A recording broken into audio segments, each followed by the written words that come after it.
Hello everyone, welcome to a UXPin tutorial. Today, I want to show you how to use variables.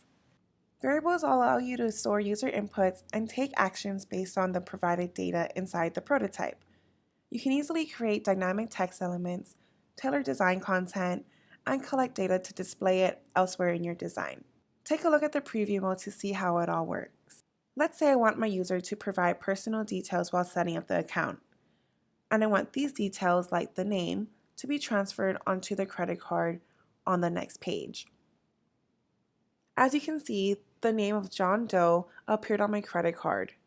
Now, while I'm typing the other information like the credit card number, the expiration date, and the CVV code, I want these to be automatically applied on the same credit card in the areas where they typically belong. Now, how did I achieve that effect? Let's move to the editor to break down the use of variables in this example. The variable function is located at the bottom of the toolbar on the left. The first step is to create and name your variable. This will hold the content I need in the next steps of building out an interaction, which I'll show you in just a couple of seconds. Let's focus on the element labeled "That's me." It has two functions. First, moving us to the next page, and second, storing the data in the variable, data that we include in the input element labeled "full name." As you can see, I already added an interaction of the Go To page, so we can go ahead and create our second interaction of setting the variable. This will allow us to store content in the input element as the value of your variable.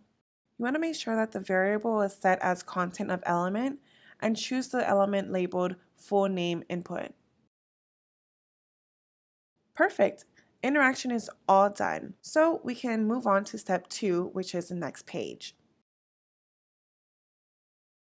First, I'll show you my layers so you can see all the elements used here. Now, I'm adding a canvas interaction simply by clicking on the canvas or an empty workbench area around it. Just be sure that no elements are selected. For my trigger, I will select Pages Loaded. Next, for my action, I will click on More and select the action of Set Content. The element I want the content to be applied to is my element named as "full name front." I'm setting content as value of variable, the one that I already created on the previous page and called name, as you can remember. Now, I'll set another 2 interactions on the element of number input. First, to save the content the user enters as a variable, and second, to fill the element labeled credit card number with text saved in the variable, which will dynamically change while typing it.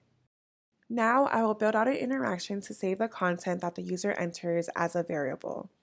The trigger will be on change. Then, I go with set variable, and here I need to create one.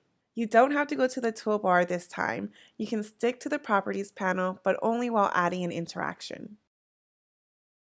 Set variable as content and choose the element of number input. And for the second interaction, the trigger will be on change again. You'll set the content of the element CC number and using the value from previously created number variable. I repeated the same steps with the elements of valid and CVV, but remember to add valid and CVV variable before doing so. Okay, let's move to the last step. Here I'm adding another canvas interaction. My trigger will be Pages Loaded, and my action will be to set the content of the element of full name front stored in the name variable. Go with the same flow for the elements of CC number and CC expiration, as well as the variables of number and valid. In conclusion, variables allow storing content and transfer it across the prototype. It's ideal for building web forms, login panels, sign-up forms, and conditional logic. Elements that are suitable for using variables are input, text areas, checkboxes, and radio buttons. Make sure to use set variable interaction to collect data from the variable. Also, be sure to set content interaction for transferring content of the variable to the chosen elements. Thank you for taking the ride with me through variables. If you have any questions or need some extra guidance, just contact us at hello@uxpin.com. Any suggestions are welcome.